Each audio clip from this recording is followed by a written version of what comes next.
ഇന്ന് ഞാൻ ഷെയർ ചെയ്യുന്നത് ഒരു ദോശേൻ്റെ റെസിപ്പിയാണ്. വളരെ സിമ്പിളായിട്ടുള്ള രീതിയിൽ ഉണ്ടാക്കിയെടുത്തൊരു ദോശയാണ്. ചെറുപയർ ഉപയോഗിച്ചുണ്ടാക്കിയൊരു ദോശയാണ്. ഇൻസ്റ്റൻ്റാണ്, പെട്ടെന്ന് തന്നെ ഉണ്ടാക്കിയെടുക്കാൻ പറ്റിയ ദോശയാണ്. നല്ല ടേസ്റ്റിയാണ്, നല്ല ഹെൽത്തി ആയിട്ടുള്ളൊരു ദോശയാണ്. എല്ലാവരും ഒന്ന് ട്രൈ ചെയ്യുക. ഞാൻ വീഡിയോയിലോട്ട് പോകാം. ഈ റെസിപ്പിക്ക് ഞാനിവിടെ 1 കപ്പ് ചെറുപയറാണ്. അങ്ങനെ ഫുള്ളായിട്ടുള്ള ചെറുപയറാണ്. ഇനി സ്പ്ലിറ്റ് ആയിട്ടുള്ളതാണെങ്കിൽ അതെടുത്താലും മതി. 1 കപ്പ് ചെറുപയറും ഇതൊരു 3 സ്പൂണോളം അരിയാണ്, പച്ചരിയാണ്. സാധാരണ നമ്മൾ ദോശ ഉണ്ടാക്കുമ്പോൾ ഉപയോഗിക്കുന്ന സാധാ പച്ചരിയാണ്. അപ്പോൾ ഇത് രണ്ടും നന്നായി വാഷ് ചെയ്തിട്ട് നമുക്കൊന്ന് വെള്ളത്തിൽ ഒരു 4-5 മണിക്കൂർ കുതിരാൻ വെക്കണം. അപ്പോൾ ഞാൻ ഓൾറെഡി കുതിരാൻ വെച്ചതാണിത്, ചെറുപയറും അരിയും കൂടി. അത് നന്നായി പൊങ്ങി വന്നിട്ട് 4-5 മണിക്കൂർ കുതിരാൻ വെക്കണം കേട്ടോ. അല്ലെങ്കിൽ ഓവർനൈറ്റ് വെച്ചാലും മതി. ഇനി ഇതിൻ്റെ വെള്ളമൊക്കെ കളഞ്ഞിട്ട് നമുക്കെന്ത് നന്നായി ഡ്രെയിൻ ചെയ്തെടുക്കണം. ഈ ഒരു സ്പൂണിലോട്ട് ഞാൻ 3 സ്പൂൺ അരി എടുത്തിട്ടുള്ളത്. ഇതിപ്പോൾ നന്നായി ഡ്രെയിൻ ചെയ്തെടുത്തിട്ടുണ്ട്. ഇനി നമുക്ക് മിക്സിയിൽ ഒരു ജാർ എടുക്കണം. ഇതിലോട്ട് ഈ ചെറുപയർ നമുക്ക് ആഡ് ചെയ്യാം. വെള്ളമൊക്കെ നന്നായി ഡ്രെയിൻ ആയിട്ട് ഇതിലോട്ട് ആഡ് ചെയ്യാം.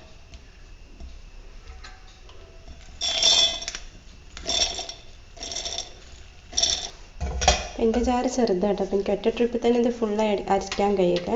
അപ്പോൾ 2 പോർഷനായിട്ട് അരച്ചെടുക്കുകയാണ്. ഇത് അരക്കുന്നതിൻ്റെ കൂടെ, അപ്പോൾ ചെറുപയറിൻ്റെ കൂടെ ഞാനിവിടെ ഒരു മീഡിയം സൈസ്ഡ് സവോള എടുത്തിട്ടുണ്ട്, റഫ്ലി ചോപ്പ് ചെയ്തതാണ്. ഇതും ഇതിലോട്ട് ആഡ് ചെയ്യുന്നുണ്ട്. ഇതിൻ്റെ ഒരു ഹാഫ് പോർഷൻ കേട്ടോ. നമുക്ക് അടുത്ത ഹാഫിൽ ബാക്കിയുള്ള ചെറുപയറിന് മറ്റേ ഹാഫ് നമുക്ക് ചേർക്കാം. ഒരു ചെറിയ ഇഞ്ചി കഷ്ണം എടുത്തിട്ടുണ്ടായിരുന്നു, ഇതിൽ നിന്നും ഒരു ഹാഫ് പോർഷന് ചേർക്കുന്നുണ്ട്. ഒരു ഹാഫ് ടീസ്പൂൺ ചെറിയ ജീരകം കേട്ടോ. ചെറിയ ജീരകം ഇത്ര ഞാൻ ആഡ് ചെയ്യുന്നുള്ളൂ ഫുൾ ബാറ്ററിനും. അടുത്ത ട്രിപ്പിൽ ഞാൻ ചെറിയ ജീരകം ആഡ് ചെയ്യുന്നില്ല. അപ്പോൾ ഒരു ഹാഫ് ടീസ്പൂൺ മൊത്തം ആഡ് ചെയ്യുന്നുള്ളൂ. ഇനി ഇത് നമുക്ക് ഇത് അരിയാൻ മാത്രമല്ല വെള്ളം, ഒരു പറ്റ സ്മൂത്തായിട്ടുള്ള ബാറ്ററല്ല, ചെറിയൊരു നമ്മൾ ദോശ ബാറ്ററിൻ്റെ ഒക്കെ ഒരു കൺസിസ്റ്റൻസി വേണം. അപ്പോൾ അതിനനുസരിച്ച് ഞാനിവിടെ ജസ്റ്റ് ഒരു 1/4 കപ്പോളം വെള്ളമേ ആഡ് ചെയ്യുന്നുള്ളൂ. എന്നിട്ട് ഒന്ന് അരച്ചെടുക്കാം. നമുക്ക് നല്ല ഫൈനായിട്ട് അരച്ചെടുക്കാം. ഒരു ഹാഫ് പോർഷൻ ഞാൻ അരച്ചെടുത്തു. ഇനി മറ്റേ ഹാഫും ഇതിലോട്ട് ആഡ് ചെയ്യാം. മറ്റേ ഹാഫും ഇതിലോട്ട് ആഡ് ചെയ്യാൻ. ബാക്കിയുള്ള സവാളയും ഇഞ്ചും ആഡ് ചെയ്യുന്നുണ്ട്. 1/4 കപ്പോളം വെള്ളം ഒഴിച്ചിട്ട് ഇത് നമുക്കൊന്ന് ഫൈനായിട്ട് അരച്ചെടുക്കാം. അപ്പോൾ ഇതായിട്ട് ഈ ഒരു കൺസിസ്റ്റൻസി ഒരു ഹാർഡ് ബാറ്റർ ആണ് കേട്ടോ. പറ്റ ലൂസാവരുത്. ലൂസായി നമുക്ക് അത്ര തന്നെ ക്രിസ്പിയായി കിട്ടില്ല ദോശ. അപ്പോൾ ഇത്ര ഒരു ഹാർഡ് ബാറ്ററായിട്ട് വേണം ഇത് അരച്ചെടുക്കാൻ. ഇതിൽ ആവശ്യത്തിനുള്ള ഉപ്പ് ആഡ് ചെയ്യാം.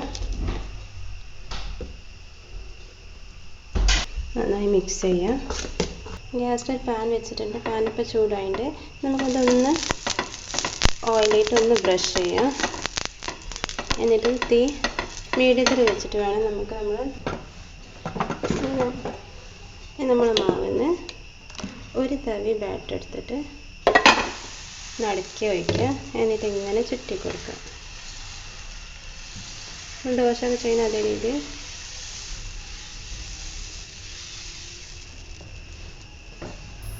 ഇതിട്ടിട്ട് വെക്കണം. പെട്ടെന്ന് തന്നെ ഇത് കുക്കായി കിട്ടിക്കോളും. ഇതൊന്ന് കുക്കായി വരുമ്പോൾ അതിന് മേൽക്കൂടി കുറച്ച് നെയ്യ് തടവി കൊടുക്കുക. ഓപ്ഷനാണ് കേട്ടോ, നിങ്ങൾക്ക് താല്പര്യം ഉണ്ടെങ്കിൽ മാത്രം ആഡ് ചെയ്താൽ മതി. നെയ്യോ ഓയിലോ എന്തോ ആവാം. ഇതൊന്നും നെയ്യ് തടവാതെയും ചൂടാം. അപ്പോൾ കുറച്ചും കൂടി ക്രിസ്പിനെസ് കിട്ടാനാണ് ഞാൻ നെയ്യ് തടവുന്നത് മേൽക്കൂടെ. ഇതൊക്കെ നന്നായി ക്രിസ്പിയായി വന്നിട്ടുണ്ട്. ഇനി നമുക്കത്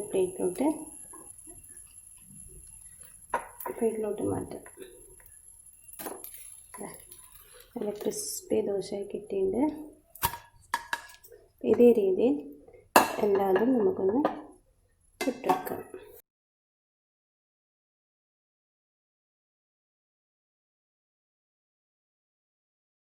അപ്പോൾ ഇതായിട്ട് എല്ലാ ദോശയും ഞാൻ ചുട്ടെടുത്തിട്ടുണ്ട്. അതിൻ്റെ ക്രിസ്പിനെസ് ഒന്ന് കാണിച്ചു തരാം. നല്ല ക്രിസ്പിയായി കിട്ടിയിട്ടുണ്ട്.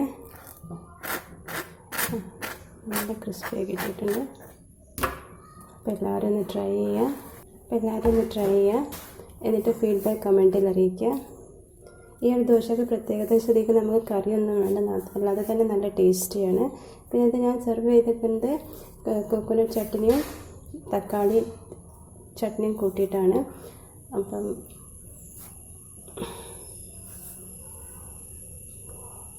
നല്ല ടേസ്റ്റി ആയിട്ട് നല്ല ഹെൽത്തി ആയിട്ടുള്ള ദോശയാണത്. നല്ല ടേസ്റ്റിയും നല്ല ഹെൽത്തി ആയിട്ടുള്ള ദോശയാണ്. അപ്പോൾ എല്ലാവരും ഒന്ന് ട്രൈ ചെയ്യുക. അപ്പോൾ നല്ല ഹെൽത്തിയും നല്ല ടേസ്റ്റിയുമായിട്ടുള്ളൊരു ദോശയാണ്. ഇൻസ്റ്റൻ്റായിട്ട് ഉണ്ടാക്കാൻ പറ്റിയൊരു ദോശയാണ്. അപ്പോൾ എല്ലാവരും ഒന്ന് ട്രൈ ചെയ്യുക. ഞാനിത് സെർവ് ചെയ്തിട്ടുണ്ട് തക്കാളി ചട്നീൻ്റെ കൂടെയാണ്. നമ്മൾ തേങ്ങ ചട്നീൻ്റെ കൂടെയാണ് നല്ല ടേസ്റ്റ് കേട്ടോ അത്. അപ്പോൾ കുട്ടികൾക്കൊക്കെ നല്ല ഇഷ്ടമാവും. അപ്പോൾ എല്ലാവരും ഒന്ന് ട്രൈ ചെയ്യുക. എന്നിട്ട് ഫീഡ്ബാക്ക് കമൻറ്റിൽ അറിയിക്കുക. ഇഷ്ടമാവുകയാണെങ്കിൽ എൻ്റെ ചാനൽ ലൈക്ക് ചെയ്യുക, ഷെയർ ചെയ്യുക, സബ്സ്ക്രൈബ് ചെയ്യുക, കൂടെ ബെൽ ഐക്കൺ ഒന്ന് അമർത്തുക. Thanks for watching.